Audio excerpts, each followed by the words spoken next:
करायची का?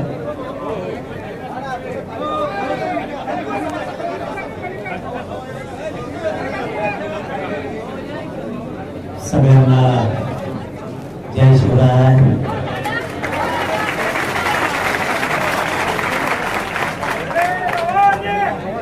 सगळ्यात अगोदर या मराठ्याच्या ताकदवर असणाऱ्या मराठा समाजाला मी मराठा समाजाच्या खरंच शेरणी मराठा समाजाच्या नमस्कार पहिल्यांदा होतो. कारण आपल्याकडे नव्हतीच. आपण आज प्लीज घेणार होतो आणि आंदोलनाचे काय ठरवणार आहे, पण मानावं लागेल या समाजाला. आंदोलनाला खुली दिली आहे. मला प्रेस घेऊ आणि आंदोलन सांगू आणि मग आपण त्या आंदोलनाच्या दिवशी मराठा समाज सगळा येईल. पण आपले बोलते दम खात्यात पुढं ते म्हणजे नाही आम्ही येणारच म्हणजे काय करतोय बैठका जाऊन चालू बैठकीचा की विश्वास तुमचा माझ्यावर माझा तुमच्यावर येऊ विश्वास आहे. मला खरंच आज प्रामाणिकपणाचं फळ मिळालं. तुम्ही इतक्या ताकदीने तुम्ही जमल्यामुळं आज सार्थक झालं. मामा भरून आलाय खरंच ना. इतकं तुम्ही मला पावणे 3 वर्षात बघितलं मी असा कधी नव्हतो. इतका आनंद झाला मला माझा एवढं छाती भरून आहे की मला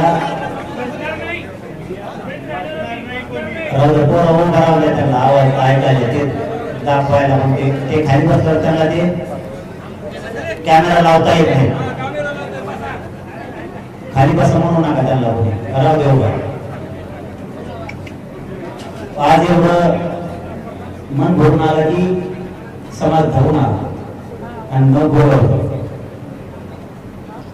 आणि म्हणूनच आपल्याला पाहिजे मराठ्यांचा जे दरदरा राज्यावरती आहे ना एवढ्याच मुळे की आपण एक जीवन सगळे ताकदीने एकत्र येतो. पुन्हा एकदा या राज्यातल्या सगळ्या मराठा समाजाच्या चेहऱ्याने नतमस्तक होतो. आपण आता विषयाकडे हात घालू. आपण मराठा समाज 2.5-3 वर्षापासून लढतो. समाजाच्या पदरात पडलं तर हो पडलंच. कधीच 70-75 वर्षात न मिळालं या समाजाला मिळालं. पण राहिलेलं सुद्धा सोडायचं नाही. अजिबात सोडायचं नाही. आता जून महिन्यात ऍडमिशन आहे. जून महिन्यात ऍडमिशन असल्यामुळं आता पोराचे ऍडमिशन होते. हे उत्तम ताणी देत व्हॅलिटी ताणी देत 58 लाख नोंदी निघाल्या. ते प्रमाणपत्र द्यायला टाळायला लागले. पोरं आपल्या नोकऱ्याला लागले ते टाळायला लागले. चढायला लागले. समाजाचं यश आणि समाजाचे लेकर साहेब बनायला लागले, अधिकारी बनायला लागले, तुमचे शिक्षण घ्यायला लागले म्हणून सरकार जळायला लागलं. सरकारच, दुसरं कोणी नाही. सरकार जळायला लागले म्हणून याला मराठा समाजाला मोठं होऊ द्यायचं नाही कसल्याच परिस्थितीत, अशी यांची भूमिका आहे. पण मराठ्यांनी एकदा मैदानात पाय लावला की मराठा हटत नाही. एक म्हण आहे बघा, सत्य पुढे शांत चलत ही एक म्हण आहे. ती म्हण या 70 वर्षात 75 वर्षात तुम्ही मुली असेल की फक्त मराठ्यांनी मराठ्यांपुढे शांत चलत. म्हणून आपण प्रत्येक वेळेस सांगतो आमच्या समाजाची फसवणूक करू नका. पण ते उठलं सुटलं मला एक गोष्ट नाही कळाली. हो, एवढा द्वेष आपल्या समाजात यांना हाय करू. मला सांगा, भाजपमधला मराठा कार्यकर्ता असो किंवा पदाधिकारी असो किंवा आमदार मंत्री असो, त्याच्या लेखीमध्ये आरक्षण लागणार नाही का? आपला पक्ष सत्तेत आला, काँग्रेस, शिवसेना, राष्ट्रवादी म्हणून त्यांचे लेकर मोठे होणार आहेत का? पण मराठा समाज इतका हुशार झाला, तिथे एकलय समाजाला मानतो आपण. मराठीने 2 बाब केले. पक्षाच्या ठिकाणी इथं लेकरा बाळाचा आयुष्याचा प्रश्न आहे म्हणते, म्हणून भाजप पासून सगळ्या पक्षातले मराठी, भाजप, शिवसेना, राष्ट्रवादी काँग्रेस सगळे एक जीवानं या लढ्यात लेकरा बाळाच्या स्वतःच्या बाजूने. तुम्ही पक्षाच्या बाजूला राहता, तुमच्या लेकराचं वडलो नाही. तुम्ही नेत्याला मान देता, नेता मोठा होणार आहे, तुमचं लेकरू संपला म्हणून समजायचं. तुम्ही पक्ष वाढवता तर जात वाढणार नाही, तुमचं पोरग पोरगी वाढणार नाही. म्हणून आपला मराठा समाज बदलला ना, याच्यात आपल्यात लय मोठा आनंद आहे. मराठा समाज इतका बदलला की मराठा समाज पक्षाला विचारत नाही, त्या दिवशीच काम करतो, करायचं असलं तरी पक्षाचं तेवढे दिवसापूर्वी. दुसऱ्या दिवशी स्वतःच्या समाजाच्या लेकराच्या बाजूने सगळे टाकते. 4-2 मंत्री बोलते, ती भाग वेगळा आहे, कारण त्यांना काहीतरी मिळवायचं आहे म्हणून ते बोलते. मी हे का सांगतोय तुम्हाला, आपल्याला समाजाच्या बाजूने हुशार होणं गरजेचं आहे. समाज हे आपल्यासाठी देव असला पाहिजे. मी बघा, तुम्ही उगाच येत नाही, सगळ्याला आवाज येतोय ना, तुम्ही उगाच येत नाही तिकडं. मी तुमचा विश्वास कमी नाही, प्रामाणिक आहोत. तुम्ही उगाच नाही येत, कोण कोणासाठी नाही येत भाऊ. इथं आपल्याला एक तर रुपया नाही आपल्याकडे, एकटी पंचायत द्या, पैसे ओले बदगे आपल्यात येत नाही. आपण त्याच्यातून वाट काढून ह्या संकटाला सामोरं जातोय का. आपली पिढी गेली रे, जाऊ द्या, पुढच्या पिढी तरी सुखी समाधानी करू आपण. आणि तेवढा प्रामाणिक इमानदार मी तुमच्याशी वागलो म्हणून अंतराळीत उभा राहायला जागा नाही. मी वारंवार येऊन शिक्का घेतोय, आज बैठक नव्हती म्हणून घेतो, नसतात दरवेळेस इतके लोक येतातच अंतराळी. पण याच वेळेस का ती बैठकच नव्हती, आपली पत्रकार परिषद होती, तरी जर एवढे बांधव यायला लागले म्हणल्यावर अरे याच्या चरणी झुकावंच लागणार आहे. आणि हे प्रामाणिकपणाचं मला फळ मिळालंय. माझं फक्त एवढंच म्हणणं मांडायचं तुमच्या पुढं, वारंवार लढावं लागतं हे कोणी विसरू नका. तुम्ही जर शेती घेतली, आपले भाऊ सगळे बाहेर उन्हात तळत येत तरी उभा राहिले, उन्हात रुमाला घेऊन येतो. या वेदनेची मी काळजी घेतो बरं का. तुम्ही उन्हात तळता, तुम्ही पावसात झोडपता, मुंबईत झोडपला, पण हटला नाही, त्याला मराठा म्हणतात. त्यांचेच गाड्या घेऊन पळाला तुम्ही, काय बेकार पोटे द्या तुम्ही, काय मुंबईत पळत होते. मला पहिले कळलं ते पोलिसाचं बॅरिकेड त्याला चाक असते म्हणून ते पळत होते. और आखे बेजार जाते ना. मुंबईत जिवंत केली तुम्ही, जिवंत विचारानं जिवंत केली. आता मुंबईचे लोक काय म्हणतात माहितीये का, परत येणार आहेत का आपण लोक राय ढोंगा तिकडं ते म्हणतात या या हो पुन्हा. अरे तू इथेच हे आम्हाला इतक्याला म्हणावं लागतंय ना. म्हणजे लोकांना लोक कदरत असले तर त्यांना आस लागली, आस. तुम्ही मराठ्यांनी मुंबई जिवंत केली विचारानं पुन्हा, नसता त्यांचं 2-3 काम होते, ड्युटी आणि घर. झोपलाच लगेच, उठ लागे निघाला ड्युटीला. हे आपण नवीन एक वातावरण तयार केलं, आपण एक नवीन शांततेची दिशा दिली. आता पण शांततेतच होणार आहे, पण आंदोलन भाऊ असं होणार आहे. आता असं करायचं,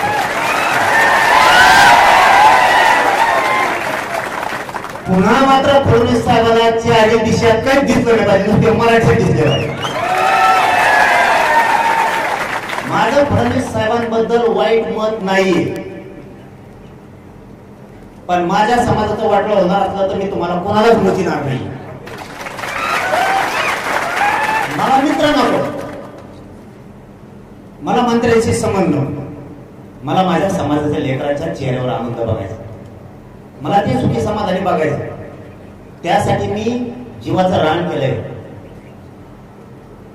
मी इतकी शरीराची झीज केली की मी विचार नाही करत. मला जगायची इच्छा नाहीये, खाऊन जगायचं नाहीये. मला समाजाचे लेकरं सुखी समाधानी करायचे. तो रिझल्ट दिला मी समाजाला म्हणून समाज एका बाजूला तो रिझल्ट दिला नसता समाज उभा राहिला नसता. मी फडणवीस साहेबांना दोष नाही देत. माझं म्हणणं आहे की तुम्ही हैदराबादचा जे आर काढला प्रमाणपत्र फडणवीस साहेब तुम्ही रोखले का? प्रमाणपत्र सणासण निघत होते आताच बंद कस काय झालं? फडणवीस साहेब तुम्ही जरी मंत्री असला तरी मराठ्यांनीच केलेले ते ध्यानात ठेवा. तुम्हाला वाटत तुम्ही हुशार आहेत पण गोर गरीब शेतकरी मराठा सुद्धा लय हुशार आहे. तुम्ही विसरू नका. तुम्ही आमचे प्रमाणपत्र तुम्ही रोखले त्याचं कारण सांगतो मी. आज मी तुमच्या पुढे सगळं बोलणार आहे. तुम्हाला ऊन लागतंय सगळ्या बाजूला उन्हात तळत आहेत पोरं याची सुद्धा जाणीव आहे पण आपण तळल्याशिवाय आपल्या लेकराला सुखाची सावली नाही येणार. आपण झिजून तर आपली पुढची पिढी मोठी होणार आहे. अधिकाऱ्यांना जर विचारलं ना कुणबी प्रमाणपत्र हैदराबादच्या गॅझेटनुसार द्या ते म्हणते सरकारनं सांगितलं आम्हाला देऊ नका. मग याला जबाबदार कोण? देवेंद्र फडणवीस साहेब, दुसरा कोणी नाही. त्याचं कारण पण सांगतो लगेच. मी पहिल्यांदा सांगितलं त्यांचा काय मी विरोधक नाही पण जे सत्य ते मी सांगणारच. त्याचं कारण असे एक 4-5 महिन्यापूर्वीचं भाषण बघा तुम्ही फडणवीस साहेब. फडणवीस साहेबांनी 4-5 महिन्यापूर्वी अधिवेशनात भाषण केलं. मंत्र्याला किंमत नाही असं ते म्हणले. मुख्यमंत्री सर्वसार्व असतात. मग आमचे प्रमाणपत्र सुद्धा तुम्हीच रोखले. आता होत का नव्हते. भाग दुसरा पहिला अगोदर क्लिअर करू की हैदराबादचं गॅझेटियरचा जे आर काढला त्याची अंमलबजावणी पण सरकारनं केली. त्याचं कारण असं की सरकारनं एक जाहीर स्टेटमेंट केले 308 कुणबी प्रमाणपत्र गॅझेटियर प्रमाणे निघाले. याचा अर्थ हैदराबादचा जे आर लागू झाला अंमलबजावणी झाली त्याचा अर्थ असा आहे. पण तिथून पुढचे प्रमाणपत्र का दिले नाही? तुम्ही जी स्थानिक चौकशीचा अहवाल तयार केला त्यानुसारच कुणबी प्रमाणपत्र आम्हाला पाहिजे. त्यानुसारच तुम्ही प्रमाणपत्र द्या. फडणवीस साहेब या गोरगरिबांच्या मनात जिंका कवा मजा तुम्हीच करा. काय करायचं मला राजकारणाचं सत्तेचं भत्त्याचं मला नाही हवं तिचे माझ्या समाजाला पण नाही पण आमचे लेकर नाही मरून देऊ शकत आहे. तुम्हीच नाही तुमच्या 50 पिढ्या आल्या तरी मी मराठ्याला फडणवीस धक्का बी लागू देणार नाही. तुम्ही कितीही ताकद लागला मराठ्यांचं वाटवं नाही होऊ देत. दुसरं काय सांगितलं त्यांनी मुंबईत आपल्याला ह्यो झाला एक भाग.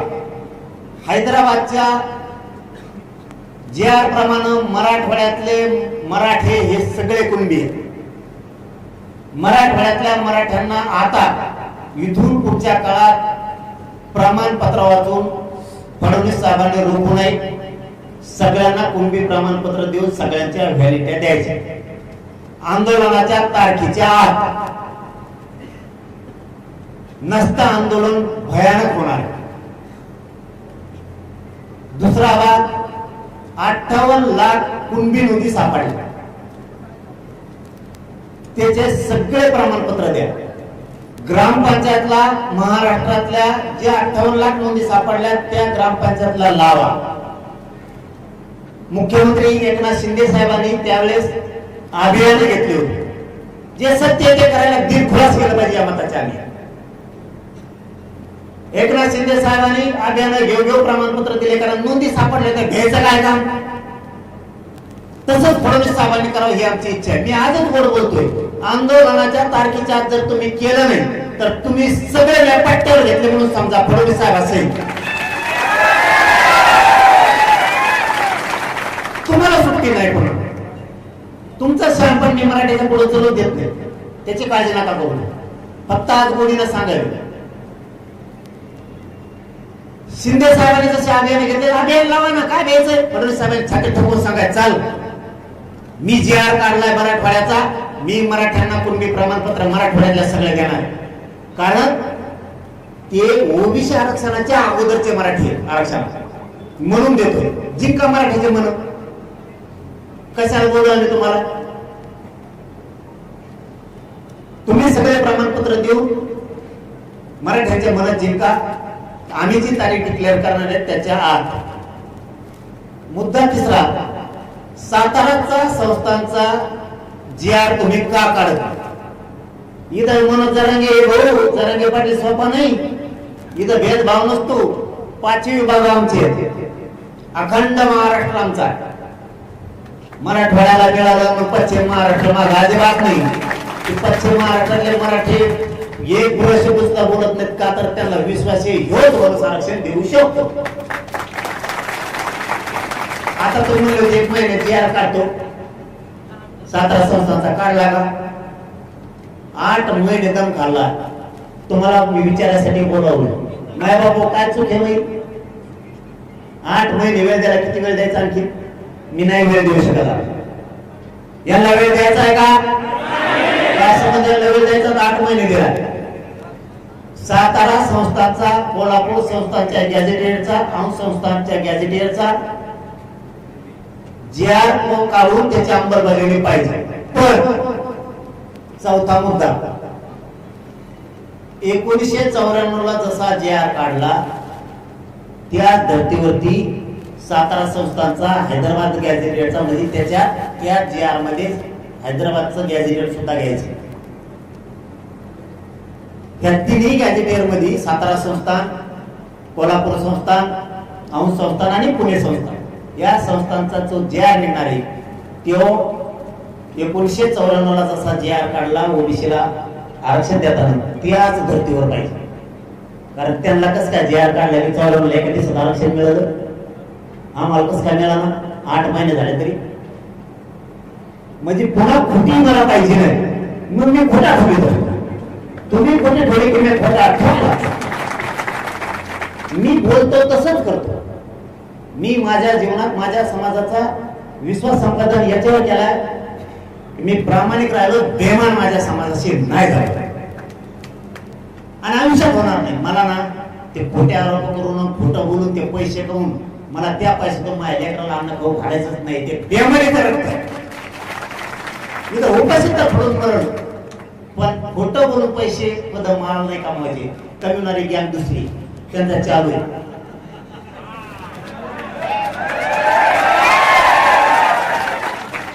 मी शांत राहतो यांच्यात लय खतखती. मी शांत राहतो एका दिवसात भोग करते. एका दिवसात हे मराठीच्या पुढे एवढं बेकार खरखर मायापासून डोकं खराब करून टाकले. मग आमका जेव्हा बोलला तमका तेव्हा बोलला, बोलून दे म्हणलं. त्याला नुसतं बोलायचंय. मला समाजशी सोडायच्या 6 करोड लोकांची. मला रोज काम नुसतं बोलायचं काम. हे म्हणतात मी बघतो म्हणलं नको बघतो काय पडतो गप बस. ही जी आग आहे ना ही लय मोठा जाळ आहे मराठ्याला खेटल्यावर. एका दिवसात बुकटा करते. मी लोक येतोय त्या लढलं भेटतच का म्हणून बोलत नाही. तुला मोज येत नाही तरी आम्ही म्हणून बोलत नाही. छक्के पंजे कसले दिसते वेगळे दिसते. छक्के पंजे कसले का दिसते. आता बाय मी काय करू काय करू आमचं वाकडं.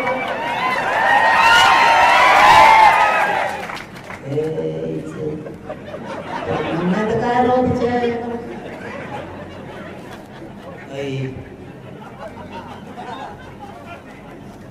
अरे मग काय? अरे मी शेतकऱ्याचं पोरग मग राग येतो राव. तुम्ही खोटं बोलता. अरे जीवनात रक्त कसं असावं? जातवा नाही बापाचा मराठ्याचा रक्त अंगार असा. नालायक रक्त खोटं बोलून आरोप करायचे आणि पैसे कमवायचे. त्याचा गु खायचा आणि लेकराला खाऊ घालायचा. काय जिंदगीला अर्थ आहे तुमच्या? मरा त्याच्यापेक्षा मरा. काय जगात असणार तुम्हाला तो तुम्ही दादा येतात मी यावं बोलतो तेव्हा बोलतो. अरे तुला पण माहिती मी काय चीज आहे. मी बी लय मोठ्या तालमीतला पठ्ठ्या आहे. हे तुला पण माहिती. फक्त या पठ्ठ्याच्या खांद्यावर मराठ्यांनी माझ्या गरिबांनी जबाबदारी टाकली म्हणून ऐकून घेतली. कारण मी जर एक वाकडं पाऊल टाकलं तर माझ्या समाजाच्या लेकरा बाळाचं आयुष्य उद्ध्वस्त होईल. या समाजाला प्रश्न सोडायला वेदना सोडायला माणूस नाहीये. माझ्या खांद्यावर जबाबदारी टाकली म्हणून मी गप आहे. मला ते लेकर दिसतात काय करताय ते नको तू गप बस. माझ्या मनालाच बोलतो मी तुम्ही गप माझ्या बस काय करतो म्हणला. तू येडवणी करशील तर त्या आयला उगाच हे समाजाच्या लेकराला कल्याण होते तू आपलं मला रोज काम आहे इकडे केस झाली हॅलो केस झाली मी लगेच म्हणतो हा लगेच थांब ना पुढं ती एकदम खात नाही मग आपला फोन लावा ना मग पाठवा अरे लावून तर सुद्धा दम खात नाही हो मी लगेच फोन लावतो त्याच्यावर कोण खोटी केस केली त्याला मान कम फोडीला त्या पोराला कम नाही घेतलं आता टंकले खमुले आते लवले खमुले फोडते ते सरकार सगळं बैठक लावली त्यांना ते व्रत घोषित केलं मला करू नका व्रत घोषित त्यांना सांगितलं मला रोज काम आहे त्या लेकराबाळाचं कल्याण करायचं ईडब्ल्यूचे पोरं मुंबईत बसवले बावनकुळे साहेबांना सांगू ती बैठक घ्यायला ते मार्गी काढायला लावलं मला आता काढला त्यांनी काम केलं केलंच म्हणलं पाहिजे या मताचे आम्ही उदय सामंत साहेबांना सांगितलं तुम्ही तिचे काढा मला बलिदान केलेलं कुटुंब एमआयडीसीत लावली तिकडे एसटीत लावली ती एसटी गरम डोंगर खाली गरम हवा येते म्हणजे आमचे लेकरं मेलेत आमच्या समाजासाठी त्यांचे कुटुंब उघडं पडले त्याला तिने एसटी गिअर लागून टाकायला इकडून ती गिअर सुद्धा हातात येत नाही एसटी आणि त्याने एसटीत टाकले ती शिकलंय मरणाचं आणि त्याने एसटी ड्रायव्हर शिक्षणाप्रमाणे द्या माझ्या लेकराचं कल्याण होत्या ना या भूमिकेत मी म्हणून मी हे नाटे लागत नाही मला रोज काम आहे विद्युत सहाय्यक मध्ये पोरं त्यांच्या काय भरता राहिल्यात ते एमपीसीच्या विद्यार्थ्यांचं वर्ष वाढून देतो म्हणलेले ते काम आहेत मला ते करून घ्यायचे सारथी मधले पोरं आपले माय बाबा आपले विषय लेखन केले तर आपण कधी मोडून बसत नाही तुम्ही जांतरवाली येताना इथं सत्य माहिती मिळते म्हणून येत उन्हात जे तुम्ही तळतात ना इथून सत्य समाजाच्या हिताचं घेऊन जायचं म्हणून येतात म्हणून तुम्ही उन्हात तळताना तिथे उन्हात तळायला टाइम नाही हो कोणाला मी तुम्हाला जेवढं काय सांगतो ते सत्य सांगतो यांनी साठीच्या पोराचे काम आहेत 80,000 पोराच्या शिष्यवृत्त्या थांबल्या